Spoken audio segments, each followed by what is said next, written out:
All right, what's going on, everybody? This is Dr. Schilling from Secoya Health, bringing this week's Wednesday Wellness Minutes. And this week we're going to talk about injury prevention. Many of us who endeavor to do athletic things, whether it be running or biking or swimming or things like that, can have a tendency to injure ourselves in the process, usually because it's a lack of preparation and or an improper preparation. Today's goal, or the point of this video, shall we say, is to help you understand how to prevent your injuries rather than, having to recover from them, because prevention is the cure. Okay, so this is your trusty friend. If you don't have one of these, you can get them in all shapes and sizes. Sometimes they have textures and bumps on them, and they're more aggressive. Some are more firm, some than others. This is called a foam roller. Okay, this will be your best friend. Just had a young man in here who's a runner, and we basically went through with him how to do foam rolling. And therefore, I'm going to show you a couple of different key ways to avoid injuries. First and foremost, before you exercise, do not hold stretches for 30 seconds. Yeah, getting some good warm up there. That's a bad idea. Bad. What you want to do is ballistic stretching. Okay, if you're going to do anything warm up, you can do high knees like this. You can do like this. You can do butt kickers like this. You can do leg kicks up to the air. Side to side, things like that. Just get your body moving. Okay, burpees are a great warm up. You can do bicycles, abs on the floor. That'll get you warmed up and things like that. That's going to get your blood flowing. Okay. You never want to stretch a muscle and hold it there with the intention of lengthening it, making it longer, before you've done anything cardiovascularly. Okay? And it doesn't take a lot. I mean, you could walk around the track 3 times and have enough blood flow in your body in order to prevent an injury. But even then, you definitely don't want to do static stretching. I would strongly encourage you not to do static stretching. So we're going to go over 3 things today. 1 is how to foam roll. 2 is how to do a type of stretch that will actually benefit you rather than tear up your muscles and hurt you. And 3, we'll talk about some percussive therapy you can do at home in order to work out those knots and kinks like that. Okay? Let's start off with what you do in your pregame. This is your pregame here. You want to warm up with a foam roller. Okay? Now you can do your burpees and your running, your fast walking and rowing and whatever it is, your warm up, your 3 to 5 minutes of warm up, and then you do this before you do any ballistic movements like sprints or long distance running and things like that. Okay, so as best as Anissa can do, she's going to track me in this thing. Okay, so let's start off with the legs. Okay, what's really important is people don't spend enough time on their body in terms of lengthening. Think of a long muscle as a strong muscle and a short muscle as a weak muscle. As a result, let's just take runners for an example. Okay, they tend to get really tight calves. They tend to get knee pain because of their IT bands and things like that. They get tight hip flexors. Okay, so if this is as far as you can get into a lunge, that means you're tight. Okay, you should get into a nice deep lunge and be able to have nice mobility on your hip. Get down deep in there. Okay, if you are like this and it's tight, then you should do something about that. Okay, so stretching the hip flexor is a little bit more of a challenge when you're doing it by yourself if you don't know what you're doing. So let's just go through basic warm-up for your legs as far as the foam roller goes. And it literally could take 3 to 5 minutes. You have to sit there and go back and forth, back and forth, back and forth 100 times. So let's just talk about your calves, okay? And I'll see if I can avoid dropping my mic off. So calves, and I'll do this at an angle so you can see. You basically can use your body weight like this, and you can increase it by going like this, okay? You can do that on both legs. So I'm not going to double it up, but I'll show you maybe with this leg so you can see it easier. So like this is a good way to do it. Your calves, you want to go all the way down to the Achilles and the ankle and all the way up to behind the knee, okay? Now, for those of you who have less upper body strength, you may have to bring your arms closer to your butt. So like this, okay? Whatever works for you. And you can do the outside of your calf like this and the inside of the calf like this, okay? Now, moving up the leg, you got the hamstring. Similar idea, rolling the middle hamstring, outside of the hamstring, and inside of the hamstring. That's a great way to do it. For you runners that get IT band syndrome and pain in your knee, you want to be on your side, all the way over here, okay? So you want to roll all the way down the length of the leg, and the muscle that tensions this TFL, or excuse me, the IT band, is the TFL. It's up here on the hip. So you're actually going to want to be on your side, see if I can get it there, like this, okay? So I don't know if you can see that, okay? I'll get my leg out of the way. You want to roll like this, okay? You want to roll on that hip, okay? And that can be tender. So you may want to roll to the front side of the hip, get the quad. So now we're talking about the front of the leg now. That's called the quad. Okay, you're going to roll on here, and you can roll to the inside. So I'll do it on this side, inside of the leg. You can see the inside groin there. You can do all different angles on this, okay? So this is a great way to get the blood flowing, rolling your body out. Great way to get your legs moving, okay? Now, if you get tight butt, tight glutes, you can sit on the thing, okay? And just roll back and forth. It's a great way to do it. Some people get Piriformis Syndrome. Some people get sciatica. People with sciatica tend to get a really tight muscle called the piriformis, which the sciatic nerve goes right through, right between two of the bellies of the piriformis muscle. So if you sit on your side and just lean to the outside and roll on that outside corner, that's a great way to get your piriformis, okay? Another piriformis stretch is bring your leg up like this, and now you're really stretching that sucker out. And I don't care who you are. You touch this one on a foam roll, you're gonna feel some good tension in there, okay?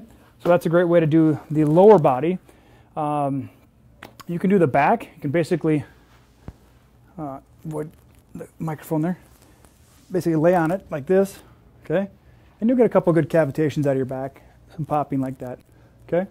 So good roll there, okay? Oh, there goes the mic. Where'd it go? Sitting on it. Huh. It's kind of hard to do these things with these mics on. All right, so from there, if you need to, let's say you have an upper body injury. Let's say you have a shoulder, like a rotator cuff or something like that. You can do the same thing where you can roll the front of your shoulder out. So the pec is a pretty big muscle. It can cause internal rotation in the shoulder and cause pain in that shoulder.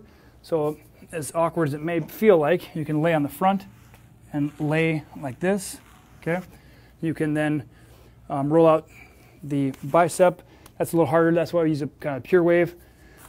You can roll out your tricep like this, okay? The only limit to this is your imagination. That's the biggest takeaway. What's a good other way to do it? You can roll out your flank, lay on your side and roll it out there.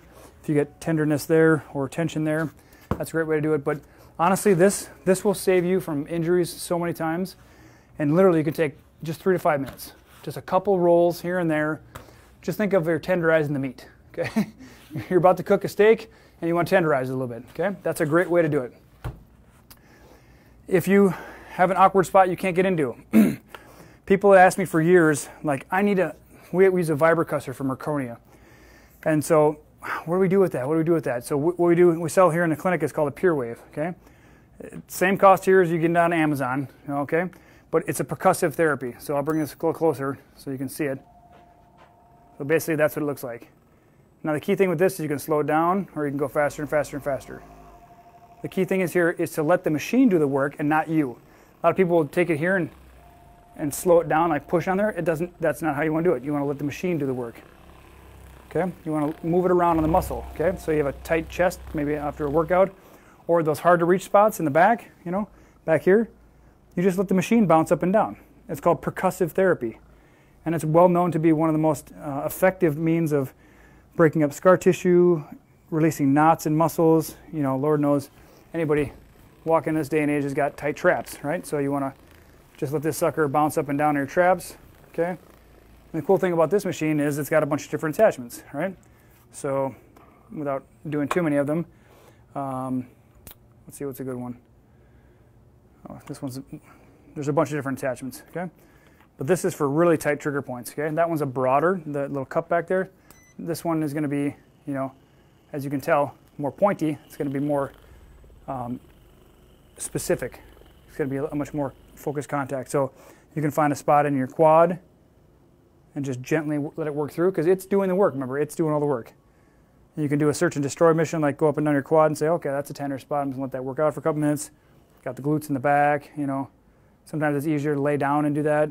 But of course, most of us are working, well, I stand up all day long, so for me it's not much of an issue, but I work over participants. So most of our back muscles are constantly strained and our muscles are tight on the front. So what it's doing is it's pulling us forward. So we need to activate those muscles in the back. So if you can do anything in your workouts, prioritize pulling motions. So I recommend people pull down, pull back, and pull up, and do less of this and less of this, because we're already doing everything forward. But this is a great tool, really inexpensive, $125, really worth the investment. Probably the greatest Christmas present anybody could ever get, or birthday for that matter. Now, once you've worked out the myofascial adhesions in your muscles and between your muscles, and you've broken up the knots and got the energy moving, the circulation moving better, and you've done your workout, right? Now you're done. You're like, okay. You're thinking to yourself, I'm stiff as a board, right? I'm not known for my flexibility, right? You reach down like, oh, I can't do that. I got to go down this way. That's not very helpful, okay? Remember, the motto is a long muscle is a strong muscle. So the more limber you are, the stronger you're going to be. And the tighter you are, the tighter your muscles are going to be, the more injury prone they're going to be. And this, of course, prompted me to get my hydration earlier. So basically what you want to appreciate is there is a safe way and an optimal way to lengthen your muscles, and then there's a less optimal way. So if I just put my leg up here and I say, okay, I'm just going to sit here for 30 seconds and I'm just going to, let the old hamstring lengthen out, and then, maybe I kick my leg back a little further and whatever it is, that's one way to do it. But you can take advantage of your neurology, your brain and your wiring by doing something called reciprocal inhibition, which means using the opposite muscle to affect the one you're looking at. So in the example of the hamstring, if we have it up on the ledge here, there's a type of stretch called PNF, peripheral neuromuscular facilitation. So it's basically a fancy word for activating the peripheral nerve to help it relax. So if you wanted to lengthen the hamstring, I would actually push my heel down for 10 seconds, okay? And then at the end of 10 seconds, I would lengthen it, okay? And if you're doing a stand, you can drop down, you can lean forward, whatever that is. There's another way to do it where, let's say I had a tight muscle in the back. And so I would push out. So if I want to lengthen or de-stress this muscle back here, I would push out like this, but I would resist it. So I'd push 10, 9, 8, 7, 6, 5, 4, 3, 2, 1, and I would relax, and I'd bring it across my body so it would lengthen it, okay? That's a good way to relax, okay? For quad muscles, think of this way. Push down toward the floor, but resist it. 10, 9, 8, 7, 6, 5, 4, 3, 2, 1, and then pull it up a little higher, okay? And if that's not enough, you can bring your hip back or your knee back further, because that's going to stretch your shall we say, the hip flexor. So if you can't get your foot any further toward your butt like mine, like I'm already here. So what I need to do, if I'm going to lengthen that, I need to push down and activate the quad, but then I need to extend like this, if that makes sense. So whatever muscle you want to lengthen and you want to get more flexibility, shall we say, you want to activate that against resistance, and then when you relax, you want to pull it further into long position. Hopefully that makes sense. If you need any further explanation, if that's not clear, just let us know. We'll give you a little type up about it. But basically, it's pretty simple. Don't do the whole holding for 30 seconds. Like people like to stretch their calves, right? So I don't have a stair here. Sure, thanks. I was thinking of this thing in back, but okay. So think of the edge of a step. Let's say I want to stretch my calf, right? So if I'm hanging off like this, I want to activate the muscle like I'm pushing up like this, but I'm not going to move that far because I want to stay in the longest position possible. I just want to activate the muscle. So you're pushing up 10, 9, 8, 7, 6, 5, 4, 3, 2, 1, then relaxing, and you'll dip down further, okay? Then from this position, you push 10, 9, 8, 7, 6, 5, 4, 3, 2, 1, and relax a little further, okay? That's a great way to lengthen your muscles, okay, because you're activating it. To enhance that, not to get too complicated here, but if I wanted to lengthen that calf even further as I push down like this, okay, when I hit that 1, when I go 10, 9, 8, 7, 6, 5, 4, 3, 2, 1, I'm actually going to pull my toes toward my head. Now that's where you get into the reciprocal inhibition, okay? So if I want to lengthen this muscle back here and I push out this way, when I count down to 10, 10 to 1, I want to pull across this way, because by activating the muscle on the front, it's going to inhibit the one on the back or shut it down. Does that make sense? Okay, it's pretty simple, but no matter what muscle you're looking at, 205, there's hundreds of muscles in the body. I knew that at one point. This nerdy test question they had to answer rather. But what's important to understand is if you know where they are and how they work, and if you ever have a question like, I got a pain here, I'm not really sure what it is, just send us a message. We'll say, okay, and if we need to, we'll send you a little video. Okay, here's how to stretch this part of your body, here's how to activate this, here's what you want to check and see if it works or not. It doesn't have to be that complex. I study muscles every day, and I learn how to interact with them each day and how to lengthen them and strengthen them and stuff like that. But you don't have to know that. That's, you just want to live your life and enjoy life. So my job is to help you understand, or our job, whoever it is. So if you have questions, just shoot us a message. No big deal. But This is a great way to help you prevent injuries and actually increase your longevity or your length of your life and enjoyment of your life, because 3 things I found in life. The 2 greatest predictors of longevity are calorie restriction, which means eating less, and 2, well, that's bad. No, I mean, that's helpful too, low intensity exercise. But anyway, when you have lean muscle tissue and you have, just complete brain farting here. What did I just say a second ago? Calorie restriction, yep. And lean muscle tissue. Those are the 2 greatest predictors of longevity. So here we go. Calorie restriction and lean muscle tissue are the 2 greatest indicators, okay?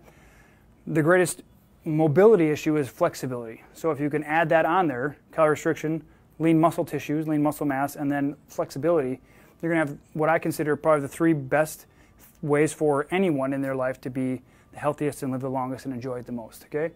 Being limber, like a lot of people can't reach down and touch the floor, that should be a goal, okay? There are a bunch of different ways of doing it out there. We can teach you how to do that if you need to, but I'm just giving you some ideas about how to do that, okay? So think about calorie restriction, lean muscle tissue, having more muscle mass than fat mass, and then long, lean muscles, okay? Limber, flexible, able to reach, here and there and everywhere else, okay? Certainly hope this has been beneficial. It's just kind of spur of the moment because I was given the inspiration by one of our participants that came in, and who, as I mentioned, is a runner and needed some help. Said, I got some knee pain, so I taught him how to do some foam rolling and said, well, everybody else could benefit from this. So hopefully you found it beneficial. And if you have any questions on it, either DM us and we'll get you that answer, or message below and we'll provide that answer to everyone, okay?